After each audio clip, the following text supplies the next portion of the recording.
राहुल गांधी जी ने क्या कहा? अरे कौन सा इतना बड़ा जुल्म कर लिया कि आपसे 2 सवाल पूछ लिए, जवाब नहीं दे पाए ना, घबरा गए। और जो अहंकारी होते हैं, तानाशाह होते हैं, क्या करते हैं?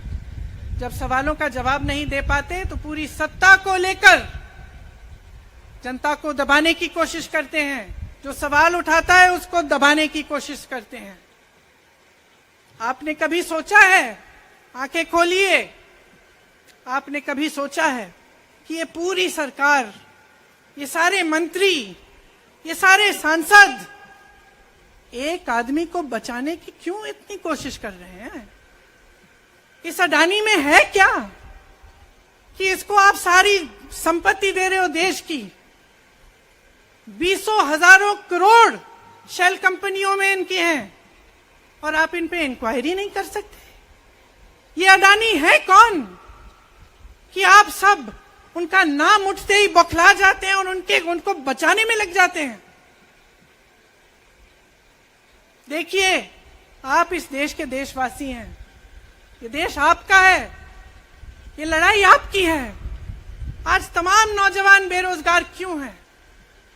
हम इश्तिहार तो देख रहे हैं, होर्डिंग देख रहे हैं, मदर ऑफ डेमोक्रेसी लिखा है, कहते हैं कि हमारी अर्थव्यवस्था बहुत तेजी से आगे बढ़ रही है, तो इतने नौजवान बेरोजगार क्यों हैं? तो जहां जहां हम जाते हैं बेरोजगार नौजवान क्यों दिखते हैं? इतनी महंगाई क्यों है? इतनी महंगाई क्यों है? क्या आप इतने बड़े काम कर सकते हो लेकिन एक गैस सिलेंडर का दाम कम नहीं कर सकते? आप छोटे व्यापारियों की मदद नहीं कर सकते? आप रोजगार नहीं बनवा सकते? तो फिर आपकी सरकार किस काम की है? लोगों को दबाने के लिए है या अडानी जी को आगे बढ़ाने के लिए है? तो आज ये समय आ गया है कि हमें गंभीरता से सोचना पड़ेगा। ये सरकार पूरी कोशिश करती है कि आपका ध्यान भटकाया जाए।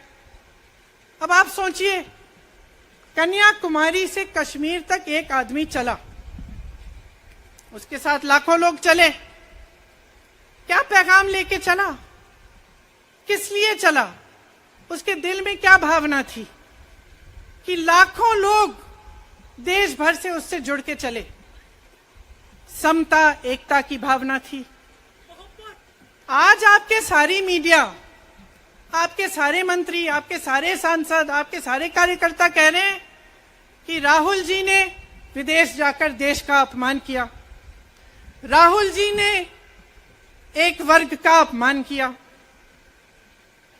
क्या एक आदमी जो कन्याकुमारी से लेकर 5000 किलोमीटर कश्मीर तक चल के ये रोज रोज कहता है कि इस देश को एक होना चाहिए, सबको समान दृष्टि से देखना चाहिए, क्या ये आदमी देश का अपमान कर सकता है? क्या ये आदमी एक वर्ग का अपमान कर सकता है? तो ये आदमी क्या कर रहा है? ये आपकी आवाज उठा रहा है। ये क्या कह रहा है?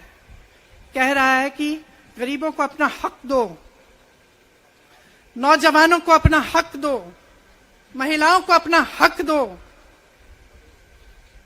यही तो कह रहा है। और हक क्या है?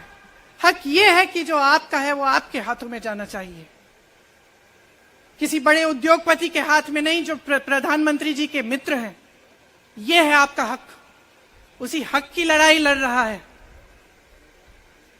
तो आप समझिए, ये एक इंसान की बात नहीं है, ये एक राहुल गांधी की बात नहीं है, ये पूरे देश की बात है। जब हम कहते हैं लोकतंत्र को बचाना है, तो हम किस बात की को बचाने की कह रहे हैं? क्या कह रहे हैं हम? लोकतंत्र क्या होता है? खुल के जवाब मांगो, सवाल उठाओ। यही तो लोकतंत्र है कि आपको कोई आपत्ति है, कोई समस्या है, आप किसी के पास जाकर अपना हक मांग सकते हैं। आप कह सकते हैं, भाई हमारे लिए ये क्यों नहीं किया, इतनी महंगाई क्यों है, हमारे लिए रोजगार क्यों नहीं बनाए?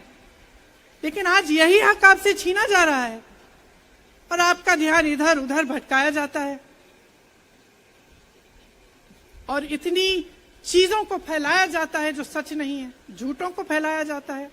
आप सोचिए, राहुल गांधी दुनिया के सबसे बड़े जो शिक्षा के संस्थान है वहां से पढ़ के आए हैं। हार्वर्ड और कैम्ब्रिज की उनकी डिग्री है। कैम्ब्रिज से उन्होंने इकोनॉमिक्स में मास्टर्स डिग्री, एमफिल डिग्री उनको मिली। आप उसको पप्पू बनाते हैं। पूरे देश भर में आपकी सहायता के साथ मेरे मीडिया के दोस्तों, डिग्री आपने देखी नहीं, सच्चाई आपने देखा नहीं, उनको पप्पू बना दिया। फिर पता चला कि ये पप्पू तो यात्रा में निकल आया, और पता चला कि ये तो पप्पू है ही नहीं। इसके साथ तो लाखों लोग चल रहे हैं। ये ईमानदार भी है,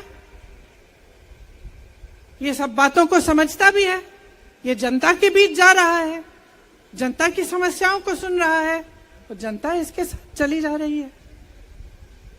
तो घबरा